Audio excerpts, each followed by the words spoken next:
Hey folks, welcome back to HeartGold vs. Crystal. We are here in Route 36, heading north up to Ecruteak City, but there is a fancy-dancy tree in our way. We should use our handy-dandy squirt bottle that we just got to get him out of the way, because everyone knows that trees hate water. That's just simple logic. But in fact, this is not a tree, it is a Sudowoodo, which honestly is one of the most clever puns in the series. I didn't get it for so many years. But Sudowoodo is actually a rock type rather than a grass type, and that means water moves, like Bubble Beam, will do good things to him, or bad things, depending on the perspective. He's none too fond of them, but whatever.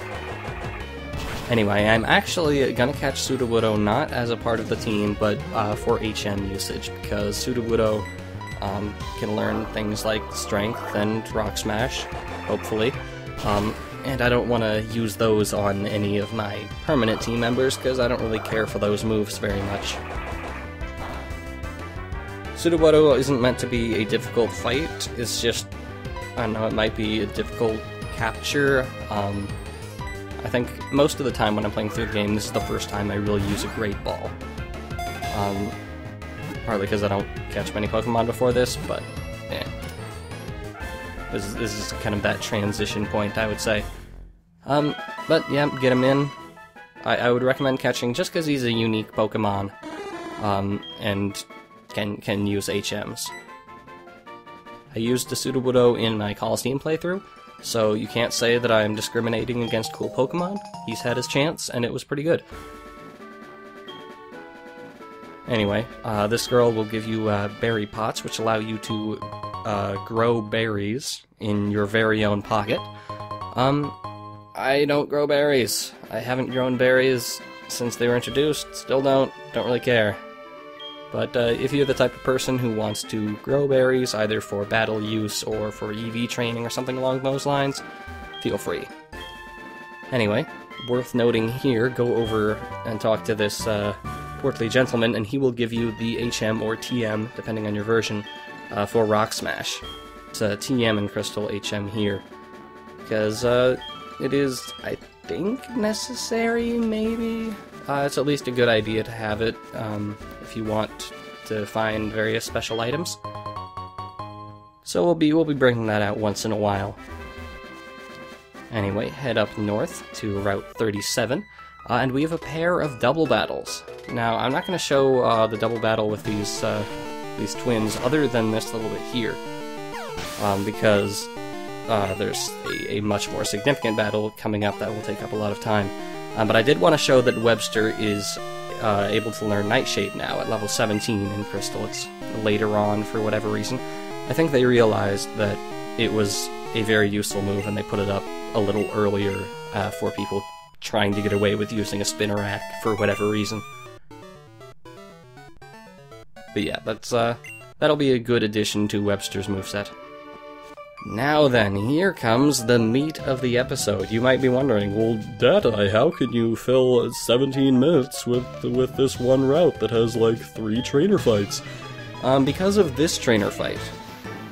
This is legit the hardest fight I've encountered in the playthrough yet. Which is pretty pathetic, honestly. But, oh well. Basically, it's a double battle against these two ladies. And they each have a Clefable and a Wigglytuff, which are evolved forms of Jigglypuff and Clefairy, if you couldn't assume. And the fact that they're evolved alone makes them significant, because at this point they do have better stats than most of the Pokemon that you've run into. And also they're normal types, so much like the Pokemon in Whitney's gym, they only have one weakness. Now, a couple people pointed out, oh, you can get a Heracross or a Pinsir that also are fighting moves, in addition to the Machop, so there are definitely ways to take care of normal types. If you brought along a Ghastly or something here, that'd be also fine. But I don't have any of those ways of taking care of normal type Pokemon. I had, like, specific strategies planned out around Miltank and her rollout, because rollout is a very memorable thing, and I planned around it. Here, I I'm not sure what happened, honestly. They were bulky, and I just didn't have a good way to inflict a lot of damage. Also, screw that Dragon Rage. Dragon Rage is actually dangerous at this point. It does 40 damage, 40 points of damage, regardless of type, regardless of level, etc. Which later on in the game does not matter. Here, kinda matters. It's a one-shot against most of my Pokemon. So, I'm talking about that, even though I just got it for Metronome, because there is a trainer a little later in the next episode that I won't be showing, but he loved to abuse Dragon Rage. Wouldn't be a very fun fight to watch, because it would just be a whole bunch of death and using the same move over and over, but it is worth noting that it's a real possibility. Now here I brought in Frida hoping to use a really strong Solar Beam to get rid of some guys, like I'm using Leech Life and Poison Sting, and that's not doing a whole lot, so hey, maybe I should bring out the big guns. And I'd be like, okay, that might work. Oh, screw you, Clefable. Rest will completely refill the user's hit points, but also put them asleep for a few turns. But considering how long it takes to whittle down these guys' hit points, like, look, that Solar Beam did less than half. Rest actually is a significant setback, or at least a huge time waster, and I really didn't want to waste a whole lot of time, but trust me, we're nowhere close to done with this fight. I mean, I'm already kind of losing. This was, like I said, this is legitimately the hardest fight we've had so far. Harder than Whitney, and using the same types. I don't know. If it were a single battle, it would probably be a lot easier. But, yeah. I suppose it is worth noting that I think all of their Pokemon are females, so if they start to use Attract against you, switch into your females. At least these two are females. I'm not sure about the next round of Pokemon. But Webster wasn't doing so well. And horrible, horrible thing here, with the Encore, basically Leech Life was stuck attacking the same Pokemon. I think that's what the Encore was doing? Or maybe because it was attracted, I couldn't choose. But for what— oh, screw this, by the way. Quadruple effective against Frida. Frida being a Grass Psychic, and Twin Needle being Bug. Quadruple effective. Pure frickin' luck. Screw you, Clefable.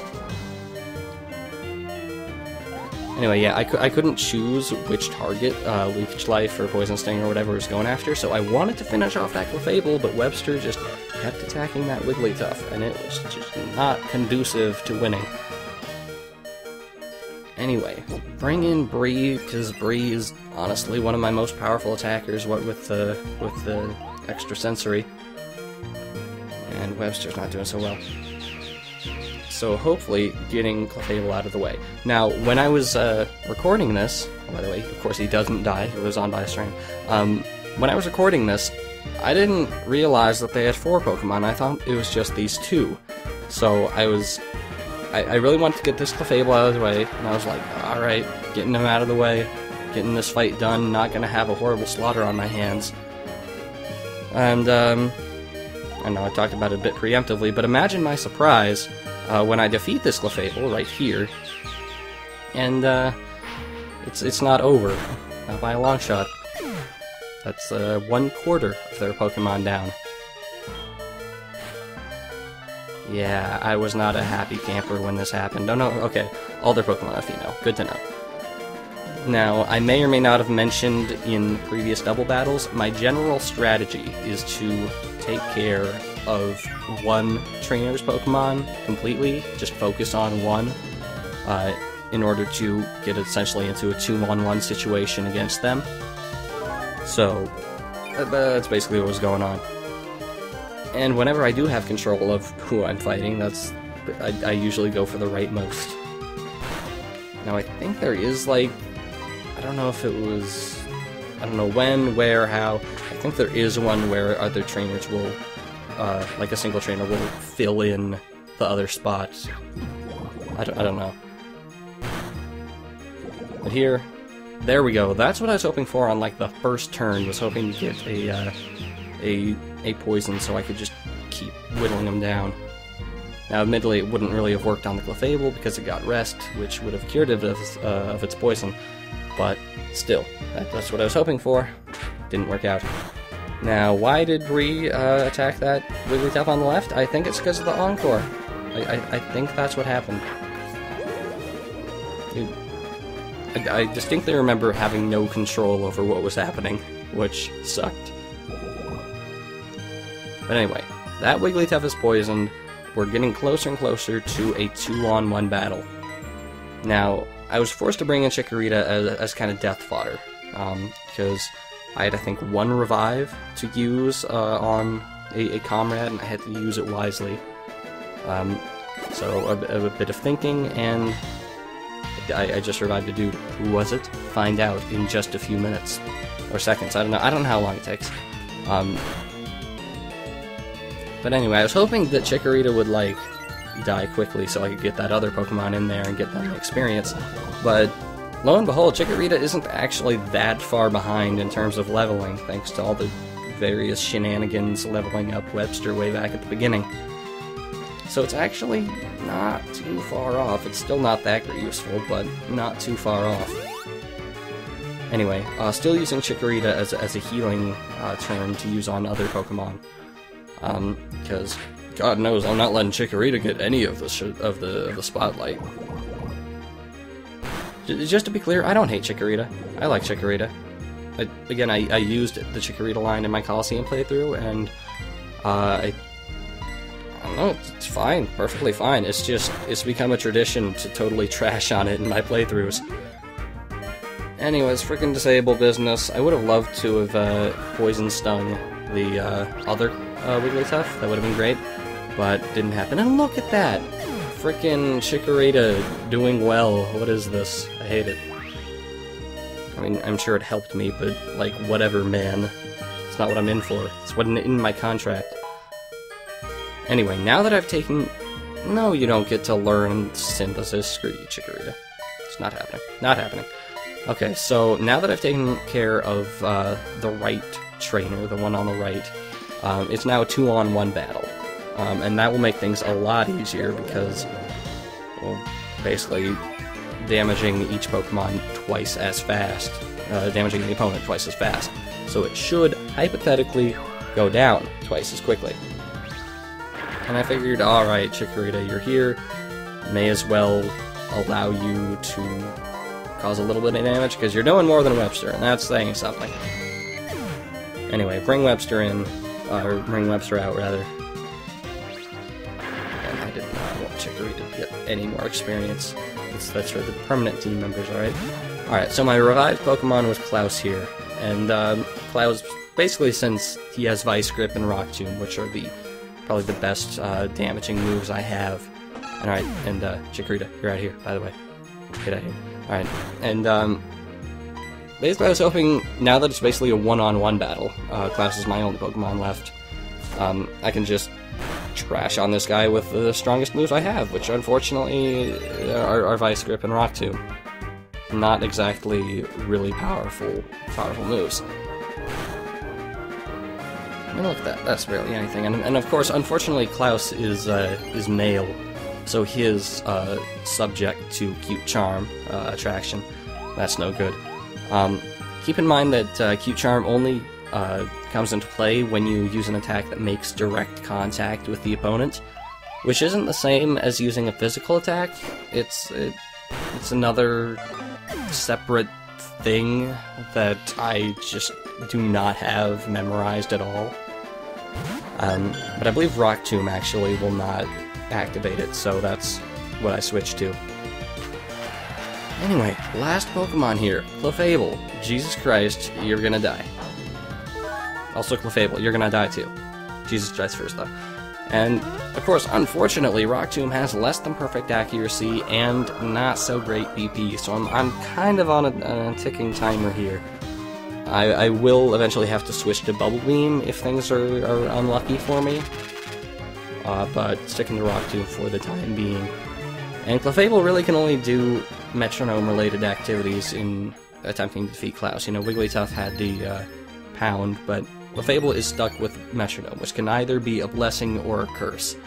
I can use curse, actually. That would not be the most horrible thing I could use. But basically, something really useful for me could happen, or something really, really bad for me could happen. It could use Thunderbolt, for instance, or like Double Team, or Judgment. I don't know if it can use Judgment. I don't know, if Bree can use Seed Flare, I wouldn't put Judgment out of the question. Anyway, I was terrified right there, and forget everything I said about Metronome being its only attack move, because that's Double Slap.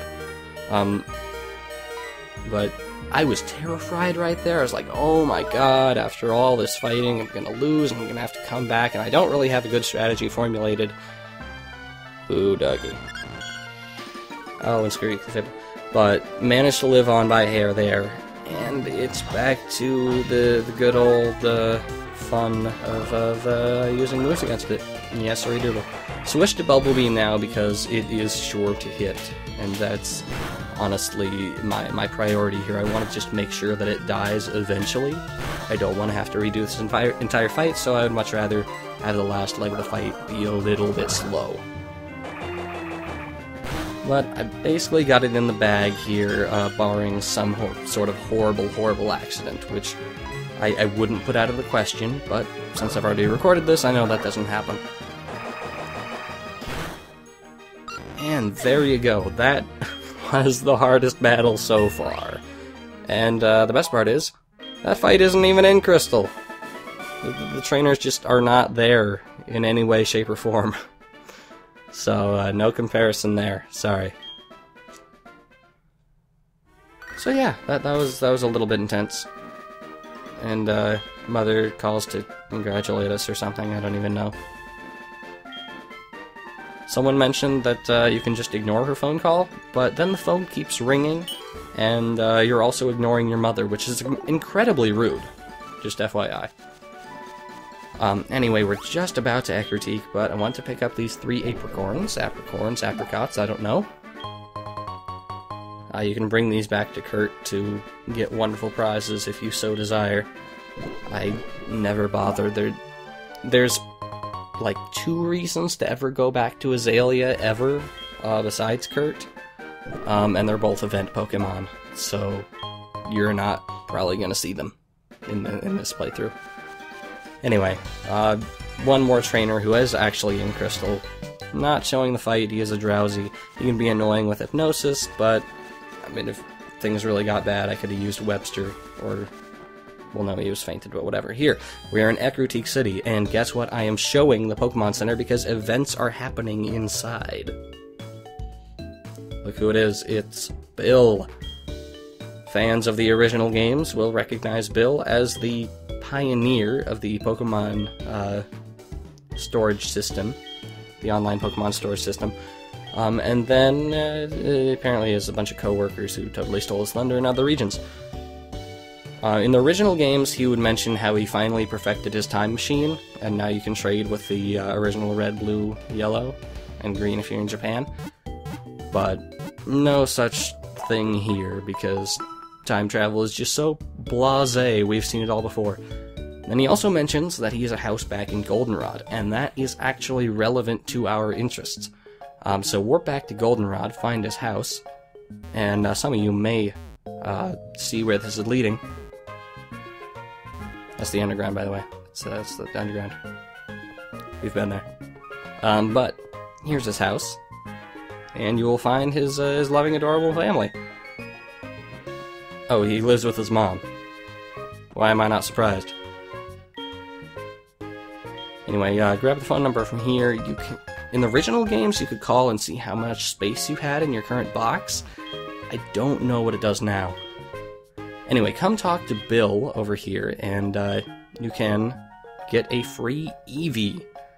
Eevee are pretty rad. You get it because Bill doesn't like to go outside.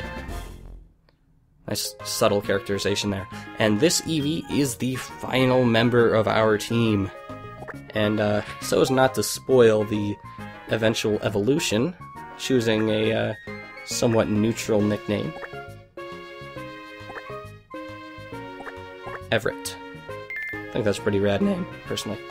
And just to say, this Eevee, it was male in both versions. Gender consistency all across the board. Anyway, that takes care of that, and I will see you guys next time for more Ecruteak City.